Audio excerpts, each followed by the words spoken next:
All right, what's up, everyone? I'm here with Happy Body, Slow Brain, and we're at the Studio Webster Hall. How are you guys doing? Wonderful, wonderful.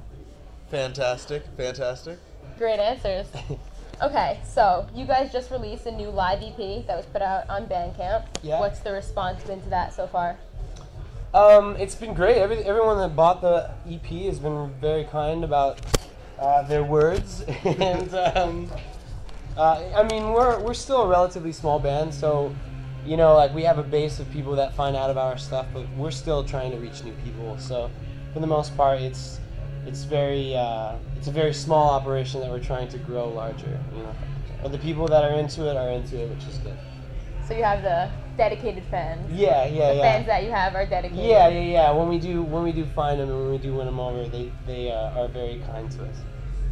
So your first album, Dreams of Water, was released in 2010, and that was shortly after you left Taking Back Sunday. Yeah. So what was the difference kind of going from a music world that was very structured to one that was kind of very create your own?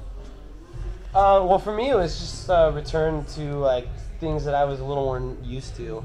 I mean, I grew up playing in a lot of bands and doing the sort of touring where you're in a van and trailer and a little more on the struggle. So that was what I came from when I joined Taking Back Sunday. So it was easy for me to keep things in perspective, and it didn't last very long too. So you know, it was just kind of like going back home, I guess, and starting all over, which was really refreshing. And it's, you know, it's not without its challenges too, but I'm a much happier person as a result of, you know, kind of starting all over. And especially that experience taught me a lot about what I guess what I need to be happy playing music and what kind of people I want to surround myself whilst doing that.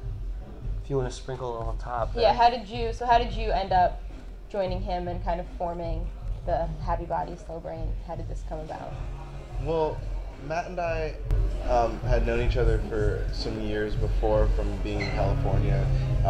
So then when I did join up with him in Taking Back Sunday, we had talked about potentially having something else that was making other music that was just what we really a little more wanted us, to make it. right? Yeah, exactly what we, just anything that we wanted to make exactly like how we felt it, without anyone saying like you should do it any other way.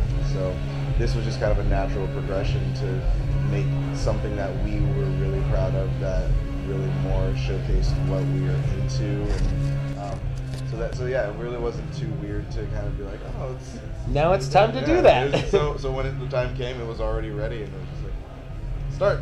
So it was a very like natural. Oh yeah, transition. yeah. I mean, Isaac and I have been playing music together for years, and it, you know, with the Taking Back Sunday thing and being on Warner Brothers and stuff, it's very much like there's a bunch of cooks in the kitchen, and you know, sometimes that's not the worst thing in the world, but I didn't quite enjoy that, because sometimes you're getting input from people who aren't musicians or songwriters, and at the end of the day, we're the ones that have to play the music and live with it for 10, 20, 50 years, whatever, how long it lasts, you know. Once it's out in the ether, it's out there. Yeah.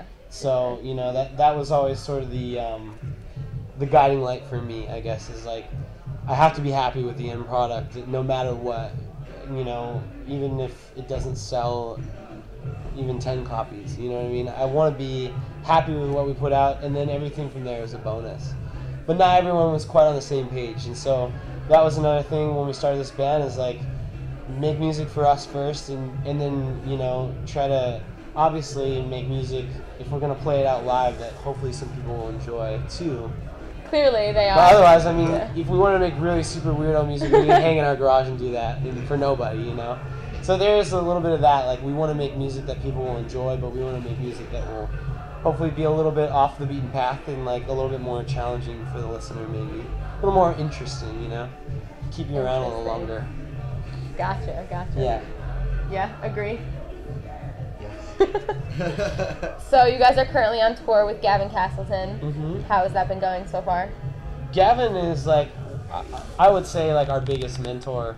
I mean, he's a really close friend and stuff, but I don't think he quite realizes how much we're, like, super fans of his. Now he will. They're super fans. I mean, I tell him all the time, right? Yeah. He just brushes it off, you know? We fan out on him all the time. We really do love him as a dude and love his music so much. And honestly, like, he's another one of those things, like, or one of those people for me that I'm always kind of, I guess, measuring myself and my music against, and he sort of keeps me in line in a way, and he, you know, whether he knows it or not, he inspires me a whole bunch as an artist and just as a human being, and you know, he sticks to his guns and he's very idealistic and he makes great music, and it's a pleasure to be able to play his music with him, and I feel honored that any of us are, you know, considered on a level where he would want us to play, you know? It is really cool. I mean, at the same time, he's like the big mean old brother that I never had. He definitely that you ever wanted? that I never had.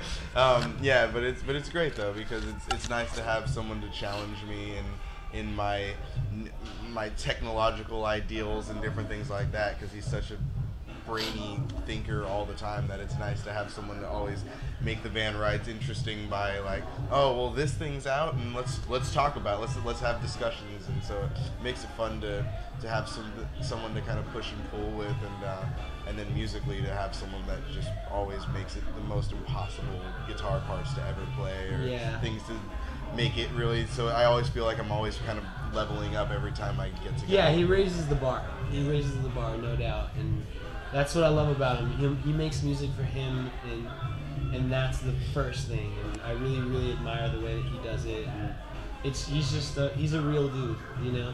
He's a real musician. He's a super talented guy, and I just can't say enough good things about him. And we're lucky that our music meshes well together too. You know, that's a whole different thing. Just that we're big fans of his, but that we make music that he feels like, I guess, cool or proud enough to want to have us be included on the show. The cool kids think you're cool. You know, to pair up. Yeah, it's like, it's you know, I'm honored that he's willing to come out and play shows with us, and that there's a lot of like give and take between the two bands, you know. He brings a little to the table, so do we, and we help complement each other very much. It's like a big family. So if I see you guys during his set, are you going to be fangirling like real hard? And you'll see you'll see both of our sets. It's just nothing but fun and smiles, and we all really enjoy each other's company, and there's just such a high level of musicality with the other guys that we're playing with.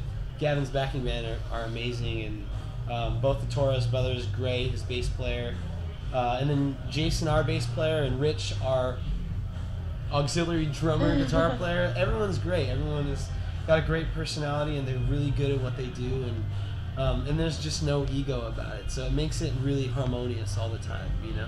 Yeah. Good band atmosphere. It's a blast, and so you'll usually find us in the back, like dancing along to whatever the song's happening, because we're watching everyone up on stage too, and you know, paying real close attention to all the details and stuff. It's all just a good time. Like, it really is just us laughing the entire set, and you know, trying to just like trying to not make each other laugh too hard. Yeah, so we can still play it's such a good time. Yeah.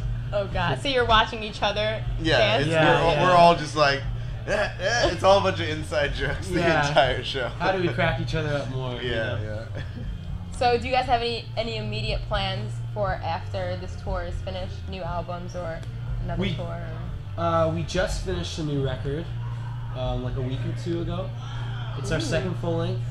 We don't know where it's going to come out or if it's going to be on a label for self-release, but that's kind of the big thing after we do these last couple shows here with Gavin, and we're going to try and you know, find a home for it. Maybe there's a label out there that likes what we do and would be willing to put some oomph behind it. The push. Yeah. I mean, you know, distribution is a totally different thing nowadays. It's easy to get your music on iTunes and all that stuff all over the world. So that's not really what I'm interested in. I'm interested in someone that is, you know, going to believe in the band and help us kind of take a step that we otherwise wouldn't be able to take alone. So if y'all's out there, you know, Find hit us up. Yeah. All right. Well, thank you guys so much. And that's where you flash our phone number. Yeah. All the information is going to be scrolling across the screen at this point. It'll be like an infomercial. C-Box. Call the next 10 minutes and it'll sign for half price. So I'm really pumped for your guys' set. Thank you. Hopefully they're not going to kick me out.